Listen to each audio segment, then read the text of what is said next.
அதிகமா power power பண்ணிக்கணும்னா, யாராவது ஒரு வீட்டுல குழந்தை பிறந்திருந்தா அந்த குழந்தைக்கு ஒரு 5 நாள் போய் ஒரு சேவை பண்ணிட்டு வாங்க. அது அவங்கள குளிக்க வச்சு அந்த குழந்தைய ஆரோக்கியப்படுத்திடுவாங்க. உங்களுக்கு குழந்தைங்க சக்தி வீட்டுக்குள்ள வந்து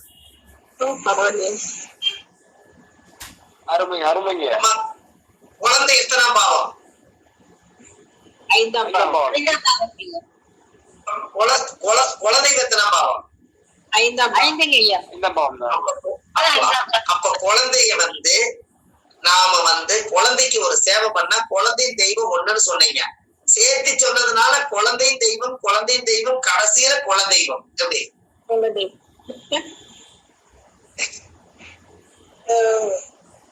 நீங்க போய் கொஞ்சம் கொதிக்க வச்சு அந்த குழந்தைக்கு வந்து வானம் பார்த்து படுக்க வச்சிருப்பாங்க. நாம படுத்து தூங்க முடியுமா? அப்படி அந்த குழந்தைய வந்து வானம் பார்த்து படுக்க வச்சிருப்பாங்க. அது ஏன் அப்படி? மேசத்துக்கு மேசத்தால ரிஷப கழுத்து, மிதன தோள்பட்டை, கடக மார்பு, சிம்ம வயிறு, கன்னி இடுப்பு, துலாம் சிறுநீரகம், விருச்சிக ஆசன வாய்வு, தனுசு வந்து தொடை. அப்போ அந்த முழங்கால், அந்த தொடைக்கட்ட முழங்கால் வரும். தொடைக்கு வரும்போது குரு வருவார்.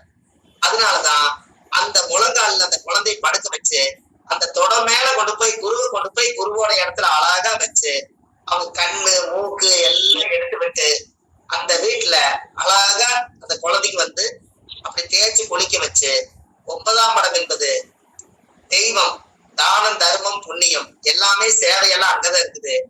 அந்த 9ஆம் பாவத்தை போய் நீங்க இயக்குனீங்கன்னா, குழந்தையை குளிக்க வச்சீங்கன்னா, அந்த குழந்தை பலலை சொல் கேளாதவங்கிற மாதிரி குழந்தையும் தெய்வமும் கடைசியில குலதெய்வமா மாறி நீங்க செஞ்ச சேவைக்கு குலதெய்வ அனுகிரகம் உங்க ஜாதகத்துல வந்தே தீரும்.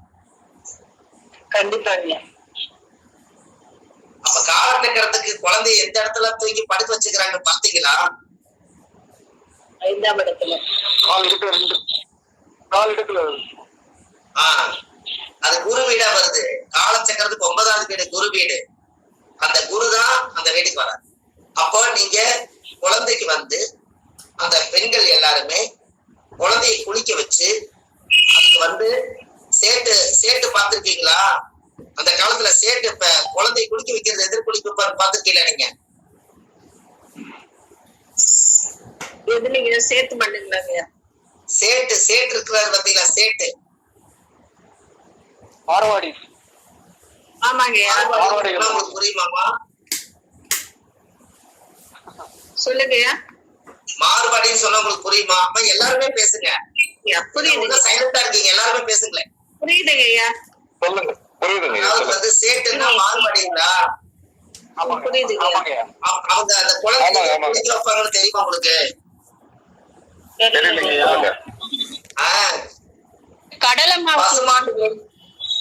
பசுமாட்டு நெய்யும் கடலை மாவும் சேர்த்து அந்த குழந்தைய சின்ன குழந்தையிலேயே விளையாட குளிக்க வச்சிருவாங்க. அப்பவே குருன்னா நெய், பசுமாட்டு நெய். குருன்னா பணம், குருன்னா பிராமணர் பழத்த சாப்பாட்டுக்கு நெய்.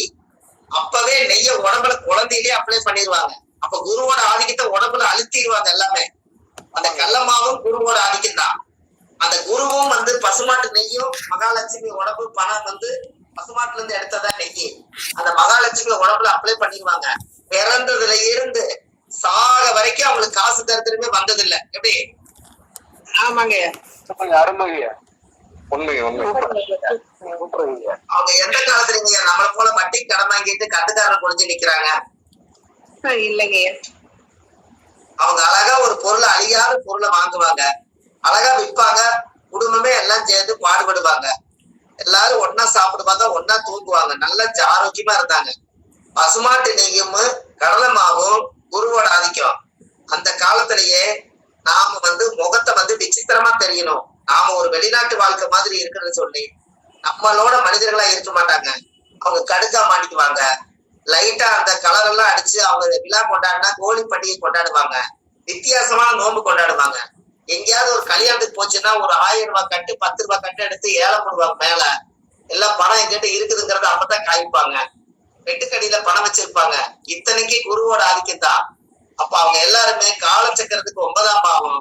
அவங்களோட குலதேவி கும்பிடுறதுதான் அவங்களோட மெயின் உபாசன தெய்வமே.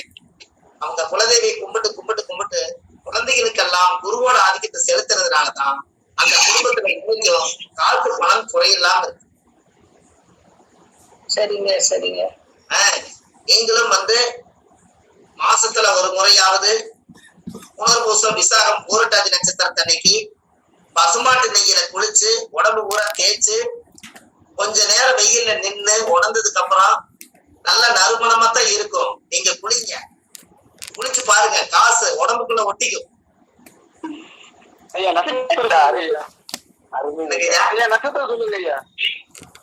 ஐயா புனர்பூசம் விசாகம் பூரட்டாதி நட்சத்திரத்தன்னைக்கு, புனர்பூசம் விசாகம் பூரட்டாதி குருவோட நட்சத்திரத்தன்னைக்கு பசுமாட்டு நெய்க்கு குருவுக்கு ஒரு தொடர்பு இருக்குல்ல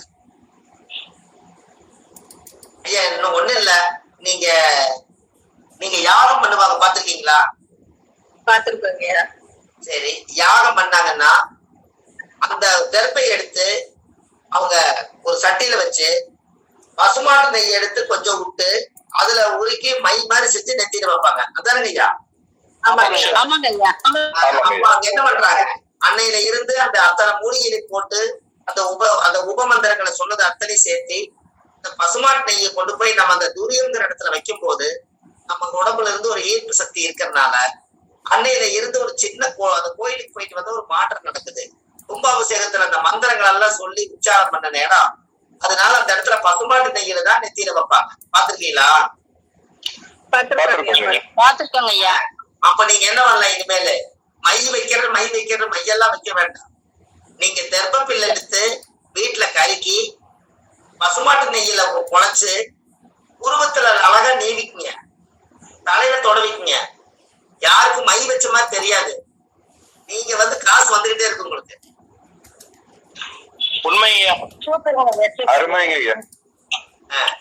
மை வச்சா நமக்கு மை வச்சைன்னு வைங்க. ஓ, இவர் ஏதோ மந்திரம் பண்ணிட்டு நிக்கிறாரு, இவரை பார்த்தாலே முகம் வசியமா இருக்குது, இவர்கிட்ட நிக்க கூடாது, இவர்கிட்ட ஜோசி பார்க்க கூடாது, ஓடிட்டாங்கன்னா பயமே. அதனால அது புருவமும் நம்மளுக்கு கருப்பா இருக்குது. அதனால கொஞ்சம் புருவத்துல கொஞ்சம் குழைச்சு அப்படி இந்த பக்கத்துல கொஞ்சம் இழுத்து விட்டு இதை கொஞ்சம் இழுத்து இப்படி இழுத்து விட்டு மீதி இருக்கிறதெல்லாம் எடுத்து தலை உச்சியில கொஞ்சம் வச்சு விட்டீங்கன்னா அவ்வளவுதான். நம்ம காலையிலேயே குருவை இயக்கிட்டான். கர்ப்பப்பிள்ளைக்கு ஏது ஞானகாரகன் உச்சியில கொண்டு போய் ஒரு பொட்டு வைங்கன்னு எல்லாம் நம்மளோட உச்சி தான் நம்மளோட சுழி விழுகுது பாருங்க, அந்த இடத்துல யாருக்குமே தெரியாம நீங்க ஒரு பொட்டு வச்சிருங்க. அது வைக்கும் போது குருவும் கேது இயக்குறீங்கல்ல. அப்ப ஞானகாரகன் கேது, வித்தைகாரகன் குரு. இந்த ரெண்டு நம்ம கிட்ட இருந்தா எல்லா வித்தையும் நல்லா பழங்க. அவ்வளவுதான். இனிமேல் நீங்க தெர்ப்பப்பிள்ளோட ரகசியம் உங்களுக்கு நான் சொல்லியிருக்கேன்னா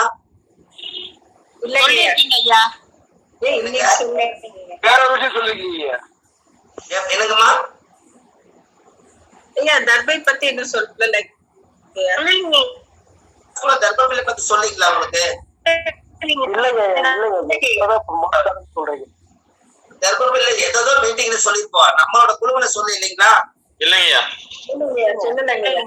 அதாவது நல்லா தெரிஞ்சுக்குங்கம்மா, கர்ப்பப்பிள்ளை எப்படி உருவாகுதுன்னு உங்களுக்கு தெரியுமா? நல்லா வாழ்ந்து நல்லா பொழைச்சு குழந்தையெல்லாம் பிறந்து அவரு கல்யாணம் பண்ணி வச்சு பேரம்பேத்தி எல்லாம் பிறந்து அந்த பேரம்பேத்திக்கு கூட சீர் சீமந்த செஞ்சு போட்டு கொள்ளு பாட்டனா இருந்து பாவங்கள் செய்யாம புண்ணியம் மட்டுமே செய்து அவர் கடைசியில இயற்கை மரணமாகி பூர்ண ஆயிலோட அவர் காலமானா அந்த ஊரே சேர்ந்து நல்லா வாழ்ந்து பொழைச்சவரை கொண்டு போய் அவங்க கட்டையெல்லாம் வச்சு எரிச்சிருவாங்க.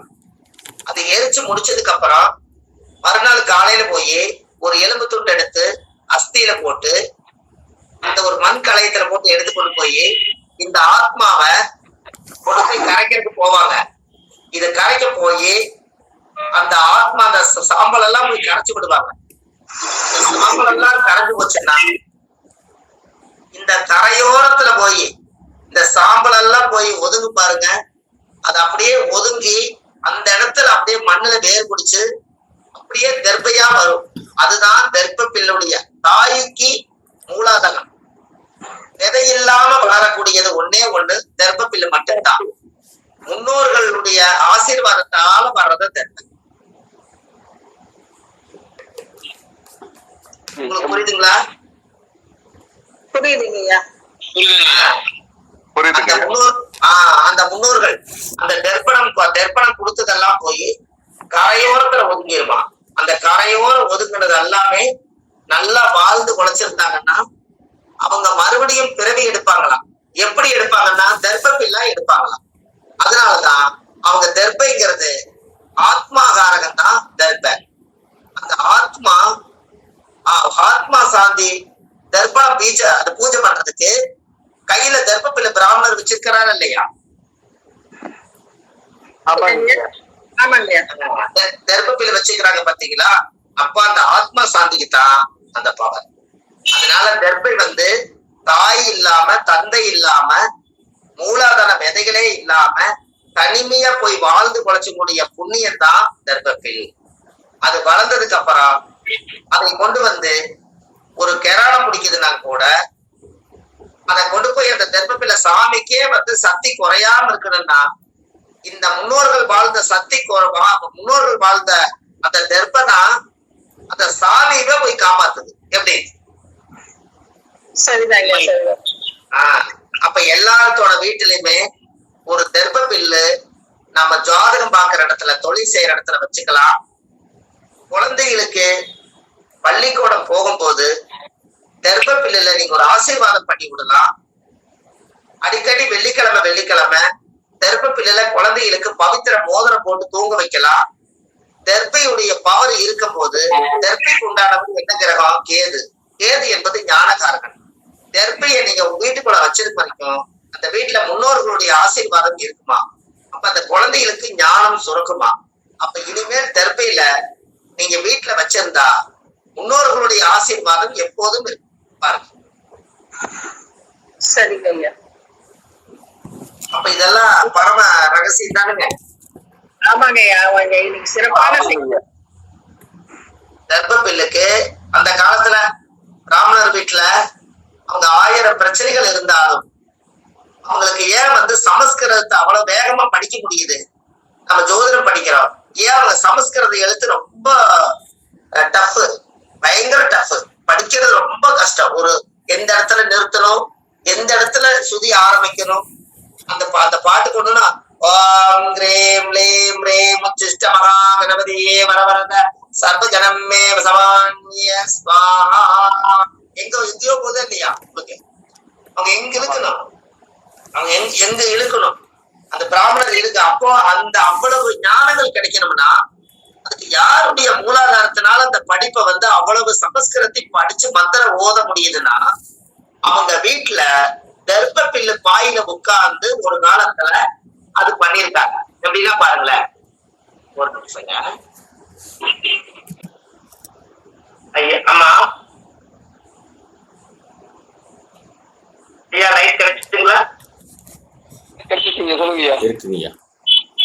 அப்போ அந்த காலத்துல பிராமணர்கள்னா அந்த ஸ்லோகத்தை சொல்லி அந்த மந்திரங்கள் எல்லாம் பாடுறதுக்கு அவங்க தெர்ப்பணம் கொடுக்கறதுக்கு ஒரு சொம்பு ஒரு தெர்ப்பப்பிள்ளை வச்சுட்டு ஆத்தக்கரைக்கு போவாங்க. ஆத்தக்கரையில போய் பவித்திரம் போட்டுக்குவாங்க. அந்த ஸ்லோகம் சொல்லுவாங்க. எல்லாமே ஞான சக்திகள் எல்லாம் சித்தியானதுக்கு காரணமே மூலாதாரம் விலை ரொம்ப கம்மி. கடையில் போய் கேட்டா வெறும் கட்டே 5 ரூபா தான். ஆனா 5 ரூபாயில 5 பஞ்சபூதத்தை கண்டுபிடிச்சலாம் பாருங்க தர்ப்பப்பிள்ளையில.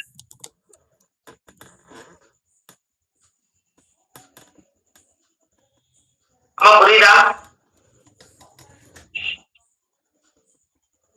ஹலோ, புரியுதுங்க ஐயா.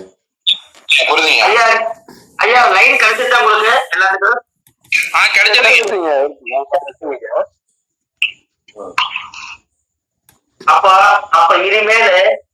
அப்ப இனிமேலு நீங்க தெர்ப்பப்பில்ல முதல் வீட்டுல வாங்கி அசுவனி மகம் மூலம் கேது போட நட்சத்திரம் தண்ணிக்கு வாங்கி, கேதுன்னா நூலு, அழகா தெர்ப்பப்பில்ல நூலை போட்டு கட்டி பொட்டு சந்தனம் வச்சு பூஜை ரூம்ல தெர்ப்பப்பில்ல வைங்க. முன்னோர்கள் எல்லாம் அந்த இடத்துல குடி கொண்டுருவாங்க. அப்ப நம்ம தெர்ப்பம் கொடுக்கலினாலும் தெர்ப்பப்பில்லுக்கு பூஜை பண்ணிட்டே இருங்க. அமாவாசை வந்தா என்ன, பௌர்ணமி வந்தா என்ன, தெர்ப்பப்பில்லுக்கு சேர்த்து ஒரு தீபாவளி காமிங்க. முன்னோர்களுக்கு நீங்க காப்பிட்டு இருக்கிறீங்க. சரிங்க. அப்ப உங்களுக்கு புரியுதா? புரியுதுங்கய்யா. ஐயா புரியுதுங்க ஐயா. முன்னோர்களுக்கு நீங்க பூஜை பண்றது ரொம்ப சிறப்பு தானே. கண்டிப்பா. ஆமாங்க ஐயா. செய்யறேங்க, இனிமேல் செய்யலையா. ஐயா, கேதுன்னா ஞானகாரகம். ஞானம் முட்டி போச்சுன்னா சாமியார் ஆயிடுவாங்க, சித்தர்கள் ஆயிடுவாங்க. சித்தர் என்ன வேட்டி கட்டிப்பாரு? காதி. காவி வேட்டி கட்டி. காதி வேட்டி கட்டிப்பாரு. ரைட்டு. உங்களுக்கு பிரச்சனை இருந்தா, தீராத பிரச்சனை, எனக்கு சந்திரஷ்டமம், எனக்கு இன்னைக்கு வெளியிலேயே போக முடியாது, நான் பழைய பிரச்சனையெல்லாம் இன்னைக்கு அப்படின்னு உங்களுக்கு மனசுக்குள்ள தடுமாற்றம் இருந்தா, முதல்ல காவி வேட்டி, ஆண்களா இருந்தா காவி வேட்டி கட்டுங்க. வேட்டி கட்டிட்டு ஒரு நாள் நீங்க வேட்டி மட்டும் கட்டிட்டு உங்க வேலைக்கு பாருங்க. பெண்களா இருந்தா காவிலேயே சேலை கட்டிக்கிட்டீங்க. அன்னைக்கு ஒரு நாள் நீங்க இருங்க. அன்னைக்கு ஒரு நாள் நீங்க சன்னியாசி மாதிரி. சன்னியாசிக்கு பிரச்சனை ஏதாவது உண்டா? இல்லைங்கய்யா. அப்ப நீங்க அந்த தனி சந்திரத்துல தவிச்சுக்கிறதுக்கு சரியான பரிகாரம் காவி வேட்டி, காவி தொண்டு, காவி குழந்தைதான். எப்படி? உண்மையா என்னங்க சந்திராசமானு கேளுங்களாயா? ஐயா, சந்திராஷ்டமத்துக்கு மட்டும் இல்ல, சந்திராஷ்டமம் மட்டும் இல்ல, உங்களுக்கு பிரச்சனை இருந்தா, தீராத பிரச்சனை இருந்தா காய் வேட்டி கட்டிட்டீங்கன்னா பிரச்சனை குறையுங்க. ஐயா அது ஏதாவது நட்சத்திரம் அது மாதிரி பார்த்து கட்டணுங்களா ஐயா? ஆனா பிரச்சனை நாளைக்கு வந்து நீ காய் வேட்டி கட்டிருங்க. உங்களை பார்க்க வந்தாங்கன்னா ஏதோ ஒரு சாமி சண்டை போடலான்னு ஏதோ ஒரு சாமிக்கு மாலை போட்டுருக்காங்களான்னு இருக்குது, ஏதோ ஒரு விரதம் எடுத்துட்டு இருக்கிறாங்க, இவங்க நல்ல யூனிஃபார்ம்ல வருது, அப்ப சண்டை கடிக்கிறான்னு பார்த்து திரும்பி போயிடுவாங்கன்னு. கண்டிப்பா கண்டிப்பா. அப்ப அது அடிபட்டு போயிடுதுங்க தோஷம். அந்த தோசை அடிபட்டு போயிடுது.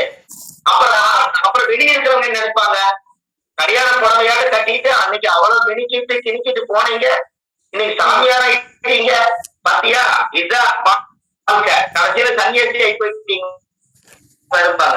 அப்ப அவங்க வாயில சொல்லிட்டு அந்த தோஷம் போயிடும். மறுநாள் காலையில நம்ம அப்புறம் படையப்பா நீலாமதி மாதிரி ஆயிக்கலாம். அவ்வளவுதான். சரிங்கய்யா. என்னங்கய்யா? ஆமா, அது வரைக்கும் வெயிட் பண்ணணும். யாரோ உலகம் பேசிய திருஷ்டி கண்டிஷ்டி ஓமளிப்பு செய்வன கோளாறு என்ன பிரச்சனைக்கா இருந்தாலும் எந்த இடத்துக்கு போனாலும் ஒரு காவி துண்டை கையில வச்சுக்கோங்க. பாதி சன்னியாசி தான், உங்களுக்கு ஒண்ணுமே வராது. சரிங்கய்யா. நல்ல விஷயம். காவி துண்டு, காவி புடவை.